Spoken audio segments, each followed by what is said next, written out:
सुखदेव जी कहते हैं, परीक्षित, देवोदास का पुत्र था मित्रयु। मित्रयु के 4 पुत्र है, च्यवन, सुदास और सहदेव। सोम का और सोमक। सोमक के 100 पुत्र थे, उसमें से सबसे बड़ा जंतु और सबसे छोटा पृषत। पृषत के पुत्र द्रुपद थे। द्रुपद के द्रौपदी नाम की पुत्री और धृष्टद्युम्न आदि पुत्र हुए।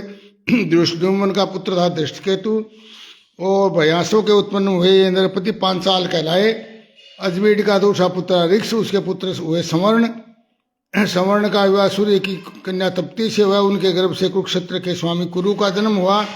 कुरु के 4 पुत्र हुए, परीक्षित, सुधनवा, जगु और निषधास्व।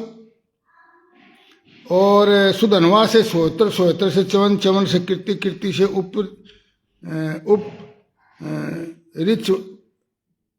उपरिचर वसु और उपरिचर वसु से बृहदर्थ आदि कई पुत्र उत्पन्न हुए।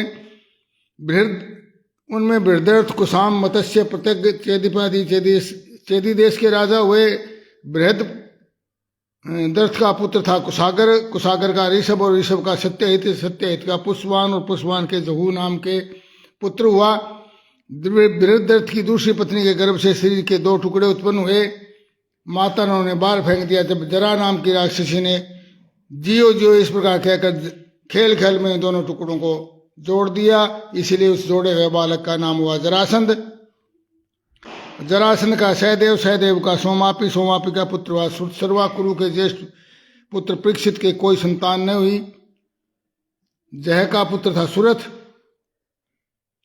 और सुरथ का विदुरथ, विदुरथ का सार्वभौम, सार्वभौम का जयसेन, जयसेन का राधिक, राधिक का पुत्र हुआ अयुत। अयुत का क्रोधन, क्रोधन का देवातिथि, देवातिथि का ऋष्य, ऋष्य का दिलीप और दिलीप का पुत्र प्रतीप हुआ। प्रतीप के 3 पुत्र थे, देवापी, संतन, बाली का। देवापी अपना पैतृक राज्य छोड़कर वन में चला गया, इसलिए इसे छोटे भाई शांतनु राजा हुए। पूर्व जन्म में संतनु का नाम महाभिष था। इस जन्म में वे जिससे अपने हाथों को छू देते थे वह बूढ़े से जवान हो जाता था, उसे परम शांति मिल जाती थी, इसलिए उसका नाम शांतनु हुआ। एक बार शांतनु के राज्य में 12 वर्ष तक इंद्र ने वर्षा नहीं की। इस पर ब्राह्मणों ने शांतनु से कहा कि तुम अपने बड़े भाई देवापी से पहले ही विवाह अग्निहोत्र राजपद को स्वीकार कर लिया, इसलिए तुम्हें परिवेता हो, इसी से तुम्हारे राज्य में वर्षा नहीं हो रही। अब तुम शीघ्र अपने नगर और राष्ट्र की उन्नति चाहते तो शीघ्र से शीघ्र अपने बड़े भाई को राज्य लौटा दो। जब ब्राह्मणों ने शांतनु से इस प्रकार कहा था, उन्होंने वन में जाकर अपने भाई देवापी से राज्य स्वीकार करने का अनुरोध किया, परंतु शांतनु के मित्र सम्राट ने पहले ही उनके पास ऐसे ब्राह्मण भेज दिए थे जो वेद को दूषित करने वाले वचनों से देवापी को वेद मार्ग से विचलित कर चुके थे। इसलिए फल यह हुआ कि देवापी वेदों के अनुसार गृहस्थाश्रम स्वीकार करने की जगह उनकी निंदा करने लगे, इसलिए वे राज्य के अधिकार से वंचित हो गए। तब शांतनु के राज्य में वर्षा हुई। देवापी इस समय भी योग साधना कर रहे हैं और योगियों के प्रसिद्ध निवास स्थान कल्पग्राम में रहते हैं। कलयुग में चंद्रवंश का नाश हो जाएगा, तब सतयुग के प्रारंभ में वे फिर उसकी स्थापना करेंगे। शंतनु के छोटे भाई बलि का पुत्र हुआ सोमदत्त। सोमदत्त के 3 पुत्र हुए, भूरी, भूरी, सर्वासल। और शंतनु के गंगा जी के गर्भ से नैष्ठिक ब्रह्मचारी भीष्म का जन्म हुआ। वे समस्त धर्मों के धर्मज्ञों के श्रीमोर भगवत भगवान के परम प्रेमी भगत और परम ज्ञानी थे और विचित्र अग्रगण्य नेता थे।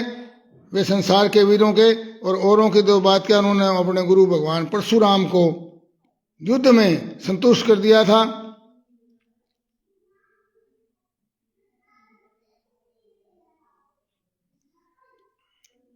और शांतनु के दास राजी कन्या के गर्भ से 2 पुत्र हुए, चित्रांगद और विचित्र वीर्य। चित्रांगद को चित्रांगद नामक गंधर्व में मार डाला। इस दास राजी कन्या सत्यवती से और पाराशर जी के द्वारा अशोका कुमार रतिया जी, राधे राधे, इसी से मेरे पिता और पराशर जी के द्वारा भगवान के कला अवतार स्वयं भगवान श्री कृष्ण देवपायन व्यास जी अवतीर्ण हुए, सुखदेव जी के पिताजी, जो कि परीक्षित जी को कथा सुना रहे हैं। उन्होंने वेदों की रक्षा की। परीक्षित, मैंने उन्हीं से इस भगवत पुराण का अध्ययन किया था और यह पुराण परम गोपनीय, अत्यंत रहस्यमय है।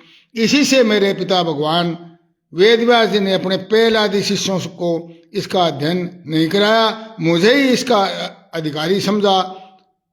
एक तो मैं उनका पुत्र था, दूसरे शांति आदि गुण भी मुझ में विशेष रूप से थे, इसलिए मेरे को इस भागवत पुराण का अध्ययन करवाया। पहले आदि मेरे दूसरे भाइयों को नहीं करवाया। संतनों के दूसरे पुत्र विचित्र वीर्य ने काशीराज की कन्या अंबिका और अंबालिका से विवाह किया।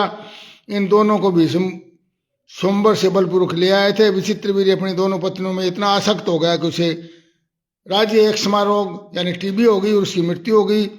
माता सत्यवती के कहने पर व्यास जी ने संतान इन भाइयों की स्त्रियों से नियोग विधि से धृतराष्ट्र और पांडु दो उत्पन्न हुए और दासी से विदुर जी उत्पन्न हुए। पांडु की पत्नी थी कुंती और सापस पांडु स्त्री सहवास परीक्षित धृतराष्ट्र की पत्नी थी गांधारी, उसके गर्भ से 100 पुत्र हुए और एक लड़की हुई दुशाला। उनमें सबसे बड़ा लड़कों में था दुर्योधन। पांडु की पत्नी थी कुंती, उसके वो श्रापवश स्त्री सहवास नहीं कर सकते थे, इसलिए उसकी पत्नी कुंती के गर्भ से धर्म, वायु और इंद्र के द्वारा क्रमशः युधिष्ठिर, भीमसेन और अर्जुन नाम के 3 पुत्र उत्पन्न हुए। ये तीनों के तीनों महारथी थे। पांडु की दूसरी पत्नी का नाम था माद्री थी। दोनों अश्विनी कुमारों के गर्भ से नकुल और सहदेव हुए और इन्हीं 5 पांडवों के द्वारा द्रौपदी के गर्भ से तुम्हारे 5 साता उत्पन्न हुए। और अर्जुन की सुभद्रा नाम की पत्नी से तुम्हारे पिता अभिमन्यु का जन्म हुआ। वीर अभिमन्यु ने सभी अतीत रथियों को जीत लिया था। अभिमन्यु के गर्भ से अभिमन्यु के द्वारा उत्तरा के गर्भ से तुम्हारा जन्म हुआ। कथा